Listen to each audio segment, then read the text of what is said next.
ഒരു ചങ്ങാതി ഇപ്പൊ രംഗത്ത് വരൂ, കണ്ടങ്ങളെ എണീറ്റുന്നു. വലിയുല്ലാഹി ജലാലുദ്ദീൻ തങ്ങളീന റഹ്മത്തുല്ലാഹി അലൈഹിന. പിന്നെ മൂപ്പര് വന്നിട്ട് മുഹീദ്ദീൻ ശൈഖിനെ ഒരൊറ്റ വിളി കേട്ടാ നമ്മൾ അന്താളിച്ചു, കേട്ടാൽ ഏത് പാവം പെട്ടു. എന്നിട്ട് കുറെ ചോറ് വെച്ചിട്ടാവും വിതരണം ചെയ്യുന്നുണ്ട്. ഭക്ഷണം വിതരണം ചെയ്യുന്നത്, മരണപ്പെട്ടവരുടെ പേരിൽ ഭക്ഷണം വിതരണം ചെയ്യുന്നത് വളരെ സാലിഹായ അമലാണ്. പക്ഷെ ഇവരത് വിതരണം ചെയ്യുന്നത് തട്ടിപ്പിനാണ്. അതാ ഞാൻ നേരത്തെ പറഞ്ഞു, നിസ്കരിക്കാൻ വേണ്ടി നിൽക്കുന്നത് വേറെ നിയത്തിന് വേണ്ടിയാണ്. നിസ്കാരത്തിന് കൂലി ഉണ്ടാവും. ഇത് കുറെ ചോറിങ്ങനെ കൂമലാക്കിയിട്ടോ നിങ്ങൾക്ക് കാണാം. മൂപ്പര് ഗൗസുല്ലാദവിനെ വിളിക്കുന്നതാണ്. മൂപ്പര് ഇടയ്ക്ക് ഗൗസുല്ലാദവിനെ വിളിക്കുമ്പോണ്ട് മൂപ്പര് അങ്ങോട്ട് ആത്മീയതയിൽ മുഴുകിയിട്ട് ഇങ്ങനെ അങ്ങ് ഞെട്ടിപ്പോന്നുണ്ട്. അതൊക്കെ കാണാൻ ഞെട്ടലൊക്കെ. എന്നാ സംഗതി നിങ്ങൾക്ക് കേൾക്കണോ? ഇയാളെ കഥ കേൾക്കണം നിങ്ങൾക്ക്. ഇയാള് സ്വന്തം ബാപ്പാക്ക് ജനിച്ച പെങ്ങളെ കല്യാണം കഴിച്ചിട്ട് നാട്ടിൽ നിന്ന് അവിഹിത ബന്ധത്തിൽ ഏർപ്പെട്ടുകൊണ്ട് പുറത്താക്കപ്പെട്ട ആളാ.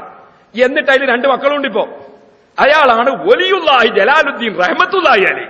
നിങ്ങളൊന്ന് കണ്ടോളി അയാളാ. ഒന്ന് വെച്ചു കൊടുത്താ. എല്ലാവരും ശ്രദ്ധിക്കുക. ബഹുമാനപ്പെട്ട ശൈഖുനാ തങ്ങൾ ദുആ ചെയ്യുന്നതിനായി മജ്‌ലിസിലേക്ക് വരികയാണ്. എല്ലാവരും ശ്രദ്ധിക്കുക. ബഹുമാനപ്പെട്ട വലിയുല്ലാഹി ശൈഖുനാ ശൈഖ് ജമാലുദ്ദീൻ അൽ ബഗ്ദാദി റഹ്മത്തുള്ളാഹി അലൈഹി തങ്ങൾ ദുആ ചെയ്യുന്നതിനായി മജ്‌ലിസിലേക്ക് വരികയാണ്. എല്ലാവർക്കും ദുആയിൽ പങ്കെടുക്കുന്നതിനുള്ള സൗകര്യം വോളണ്ടിയേഴ്സ് ചെയ്തു കൊടുക്കുക. അസ്സലാമു അലൈക്കും.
يا كتب الملائكة والإنس والجن يا كتب البر والبحر يا كتب المشرق والمغرب يا كتب السماوات والأرض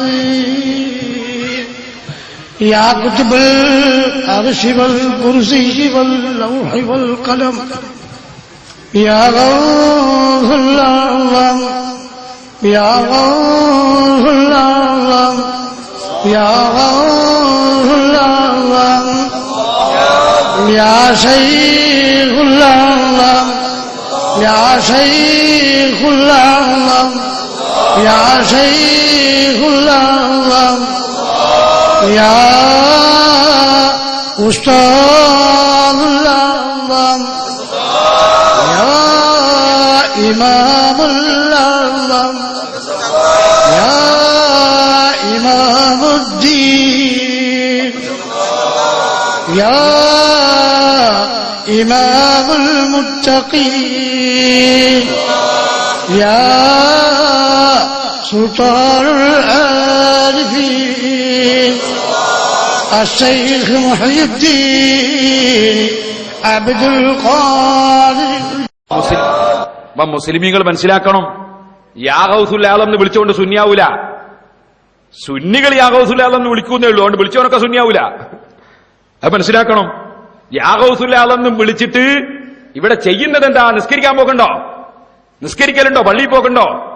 ഒരു കഥയുമില്ല. ഔറുസുട്ടീന്റെ മോന 4 പെമ്മക്കളാ.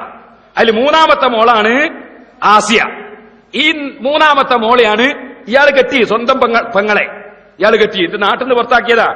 പൊന്മള ഉസ്താദിന്റെ ഈ തരീഖത്തിന്റെ പുസ്തകത്തിൽ, തരീഖത്തിന്റെ സമഗ്രപഠനം ഈ പുസ്തകത്തിൽ ബഗ്ദാദി തരീഖത്തിന്റെ ഇയാളെ സംബന്ധിച്ച് വിശദമായിട്ട് പറയുന്നുണ്ട്.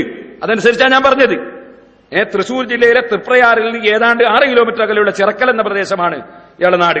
ചിറക്കൽ മഹലിൽ താമസിക്കുന്ന ഔറസുട്ടി ഐദറുസുട്ടി എന്ന വ്യക്തിയുടെ 5 ആൺമക്കൾ, മൂത്ത മകനാണ് ഈ ജമാലുദ്ദീൻ. ഔറസുട്ടി എന്ന വ്യക്തി ഒരു നല്ല മനുഷ്യനായിരുന്നു, ഒരു ബാപ്പ ആയിരിക്കട്ടെ. എന്നിട്ട് ഇയാൾ പെങ്ങളെ കല്യാണം കഴിച്ചിട്ട് ഇരിക്കുകയാണ്.